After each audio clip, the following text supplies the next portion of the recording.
So there will be more this printed than ever before, which means the dollar keeps coming down and other things keep going up. And that's really what's going to happen. It's predictable.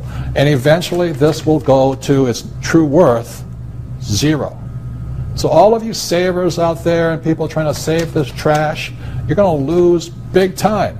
They just type them into a computer, the dollars. They don't have to print them anymore. It used to be that you had to mint coinage to expand the currency supply. Then you had to print paper to expand the currency supply. But now all you do is you add zeros to it. Just and boom, you know, it's 10 times. They don't even have to print this trash anymore. Right. It's electronic.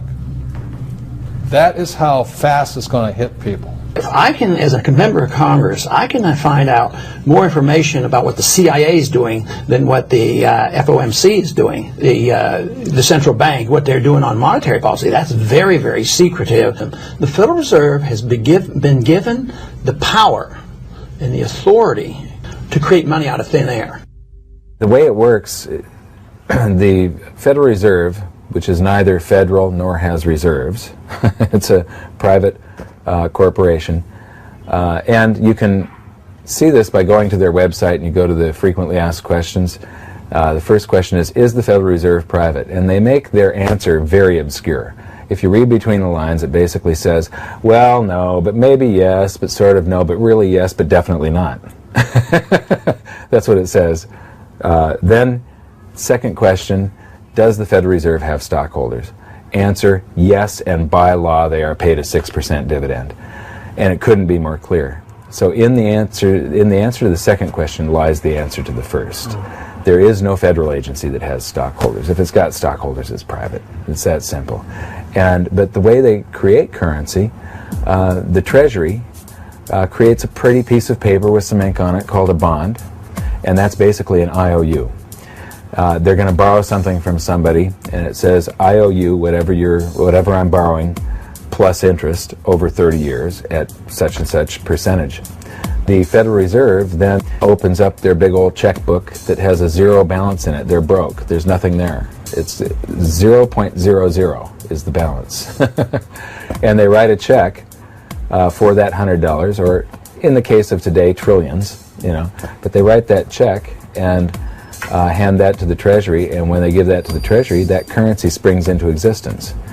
The Treasury then deposits that into the various branches of the government, and the government throws a few wars, does some deficit spending, what we call pork barrel spending in the United States on things like a bridge to nowhere and stuff like that. And then it eventually ends up in government employees' hands, in the contractors' hands, and so on, and gets deposited into private banks. And then comes the miracle of fractional reserve banking.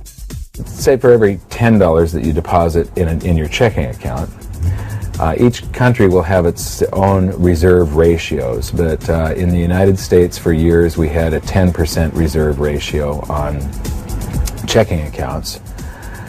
They deposit it into a checking account. The bank is allowed to loan out. If you deposit 10, they're allowed to loan out 9.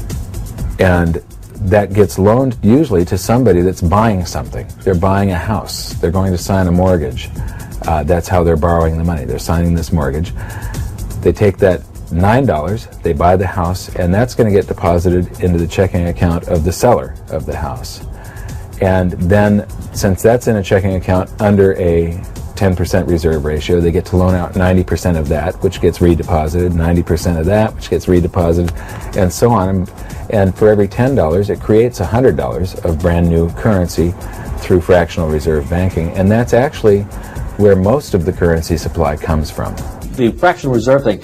If in the old days, anybody wanted to borrow any money, you had to go to the bank and borrow it from the people who were saving money. Yeah. Nobody does that anymore. People aren't saving much to start with, and the money you borrow from a bank does not come from the savers. It comes from the bank, as you say, creating it on the spot when you sign your name to the loan document. It's created on the spot. One of the things I've been ragging about is the reserves in the banks. Reserves in the banks have not increased a dime in 10 years. It's the same $41 billion. There's $41 billion of reserves in the banks against how many trillions? Just 7% of our money supply has a 10% reserve.